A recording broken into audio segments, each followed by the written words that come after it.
विद्यार्थी मित्रों, आज आपकी 5वीं कक्षा और इस 5वीं कक्षा की यह हिंदी की किताब, इस किताब में जो दूसरी कविता है जिसका नाम है बूंदे, इस बूंदे कविता के बारे में आज हम जानेंगे।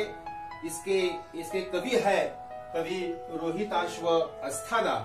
तो बूंदे इस कविता की मध्यवर्ती कल्पना यह है कि जब आकाश से बूंदे जमीन पर गिरती है तो सभी धरती हरी भरी हो जाती है।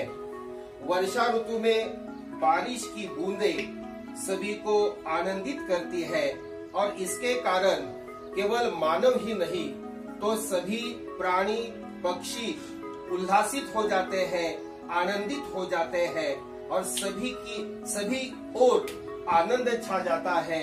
ये इस मध्यवर्ती कल्पना के साथ आज हम बूंदे यह कविता इस किताब की हम देखेंगे। तो पहले हम यह कविता पढ़ेंगे।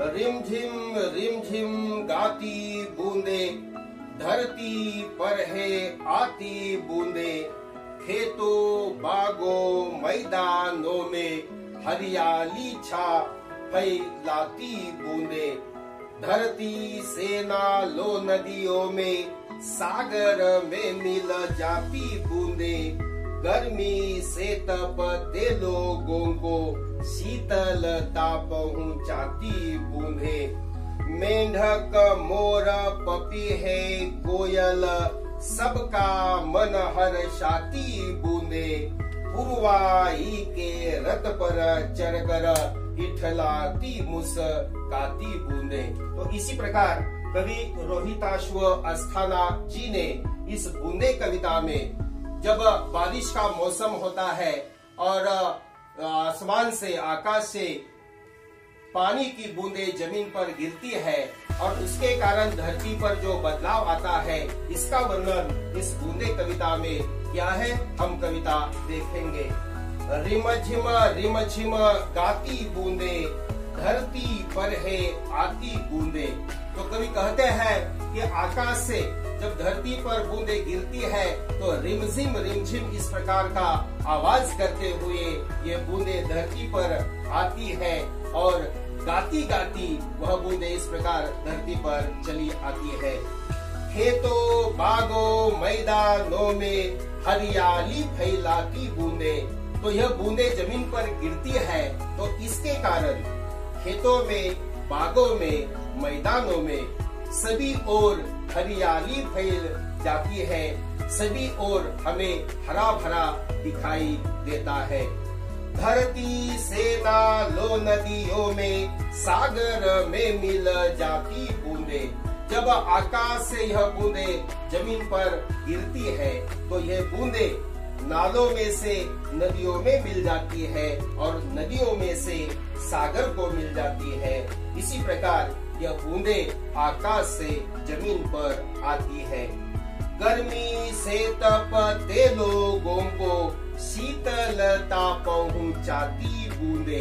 तो गर्मी के कारण हमें जो इस प्रकार बहुत गर्मी महसूस होती है और गर्मी से लोग हैरान हुए होते हैं, तो इनको ठंडक पहुंचाने का काम बूंदे करती है। मेंढक मोर पपी है कोयल सबका मन हर्षाती बूंदे। केवल मानव को ही नहीं तो सभी प्राणियों को पक्षियों को यह बूंदे आनंदित करती है, उल्लासित करती है। पुरवाई के रथ पर चढ़कर इठलाती मुस्काती बूंदे।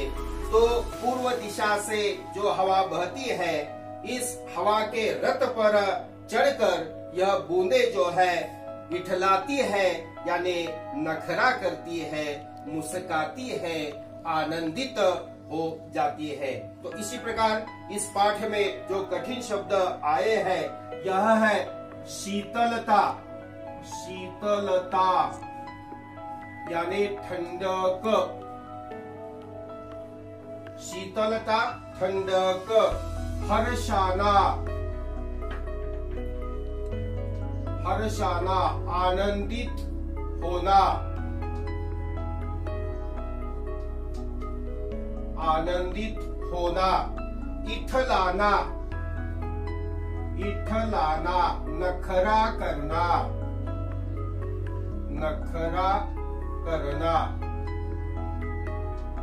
तो इसी प्रकार हम यह कविता सस्वर गाएंगे। रिम झिम गाती बूंदे, धरती पर है आती बूंदे। रिम झिम गाती बूंदे, धरती पर है आती बूंदे। खेतों बागों मैदानों में हरियाली फैलाती बूंदे। खेतों बागों मैदानों में हरियाली फैलाती बूंदे। रिमझिम गाती बूंदे, धरती पर है आती बूंदे।